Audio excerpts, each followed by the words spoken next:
So before you start the painting process, one of the things you want to do is get all that clutter out of the room. The more stuff you have in the room, the more stuff can get paint on it. And it's a little difficult to have to work and mask and actually roll walls with an extension pole and your nap and roller and drag your paint pan around all your furniture and all your belongings. So get all that stuff out of the room, and also that's a good time to vacuum underneath and around things that haven't been vacuumed in years. And then you can start your painting process by masking first.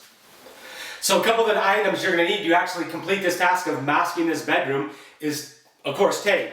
And I do recommend a high quality tape, and there's blue painter's tape, there's beige masking painter's tape, there's green frog tape, yellow frog tape, all different kinds of tape. If you want to learn more about the tapes, I do have a video on that on my Idaho Painter YouTube channel, The Idaho Painter. You can go check out that video. But have a good quality tape. In this task right here, we're actually going to use green frog tape. That's probably the most commonly used tape that we use, and I'm going to use it to mask off the trim in here around the windows and the glass. And then another one of the items you're going to need is some form of hand masker. This is going to make your masking process a lot faster and a lot easier. So if you're going to be doing any painting more than just a bedroom, it's a good item to invest in. And you're also going to want a good quality painter's drop cloth. And these things are inexpensive, but believe me, they will save your carpet from getting paint on it and making a big mess. And this is a lot cheaper to replace than your carpet. So those are just some of the simple tools that you're going to need to mask a bedroom to get it ready to paint. So I'm going to begin masking this bedroom, and I'm going to use my green frog tape, and I'm going to run around all my baseboards, around my door jambs, and around my window trim first. That's the very first thing I do. And here's my tape I'm going to be using. Just going to get this tape out, and we're going to start that process, and I'm going to show you how easy and how simple it is to do this masking right here. So we're just going to start off masking, and I want to get a nice crisp, clean line around my edges. And this is going to give me some nice clean lines around my trim. And this is a really important step. Be pretty careful and get good, crisp, clean lines. Frog tape is going to keep your paint from bleeding through the tape and make it all jaggy. So invest a little bit more money, get some frog tape. It's not cheap, but it's well worth the money. Just keep working along here. I'm going to work down here, work along the baseboards, and just, on a quick note on this tape, using good tape is very important. If you use really cheap tape, just an inexpensive masking tape, one of the worst things about it is it actually splinters after you go to pull it off. So you're starting to pull it off and it splinters, and it breaks, so you have to pick it off pieces at a time, and it's really annoying. It's nice to be able to just grab all the tape and pull it off really quickly. So invest in some really good tape.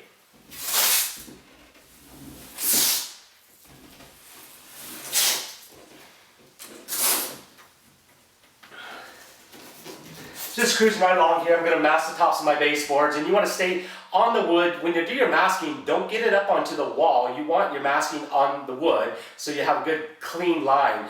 And if it's on the wall, a textured wall, it will have a tendency, your paint will have a tendency to bleed into the tape or underneath the tape a lot easier because the wall is rough and not smooth like your trim. So hopefully you can see this. I'm just getting it down here, and I just take it and pull about a foot of tape along, and then I just run my fingers along, and that way I can keep my tape really straight if I'm working like a foot at a time. And I just stretch the tape out and then just press it down with my fingers. You can see I just like to pull out a long length of tape, stretch it, and that will give you a really nice clean line. I'm just going to come along here, just work around my window trim. This is a window sill, so I'm going to mask all this off. I'm going to lift up my blind. My painted edge, my drywall edge actually wraps around this, so I'm actually going to put masking on my vinyl windows like this. Same thing, I'm going to mask all around these windows. Just going to keep mask that whole thing because we're going to be painting, wrapping around that drywall.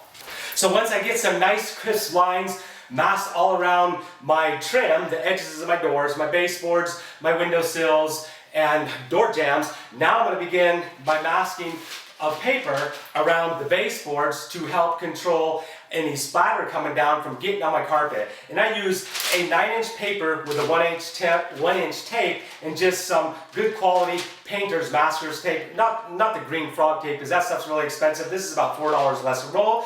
And just gonna run it around and tack it to my baseboards, my windowsills, and over my blinds to cover my blinds.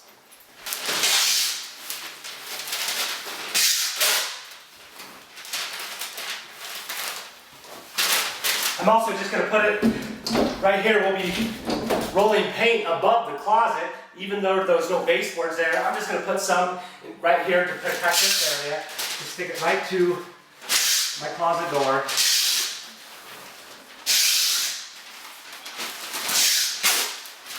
Now, if you've never used one of these Handmaskers, they can be a little bit intimidating, but it's pretty simple to use. I've actually got videos on how to load and actually use one of these things too, so go check out my channel on how to use a Handmasker.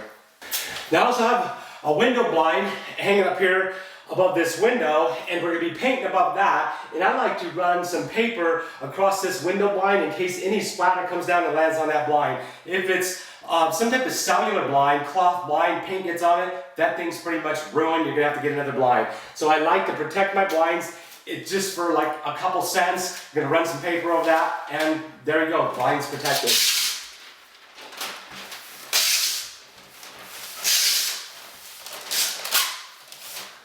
Then I also like on my windowsills, if I'm working overhead, I don't want to splatter paint on my windowsill, so I'm going to run some paper on my windowsill too.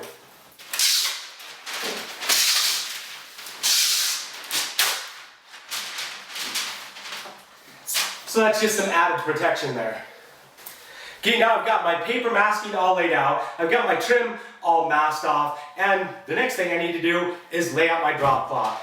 You're going to get, I recommend 2 drop cloths. 1 drop cloth will be fine, but you're going to want to lay your drop cloth out on the floor, and your pan of paint that you're going to be rolling out of, you want your pan of paint on that drop cloth at all times. So lay that drop cloth out in a nice area that's gonna protect that pan of paint, keep any paint from spilling out of the pan or splattering out of the pan. And then I also like to use the 4-foot runners. And so I'm gonna run it along the paper where I'm actually working.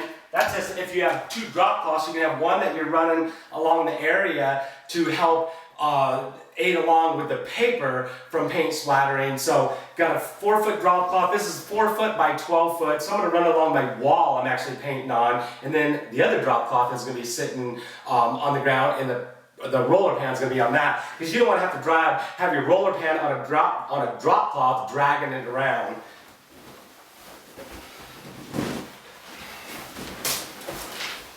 So I got my 4-foot runner laid out, and I just lay it right over the top of the paper. Now this wall,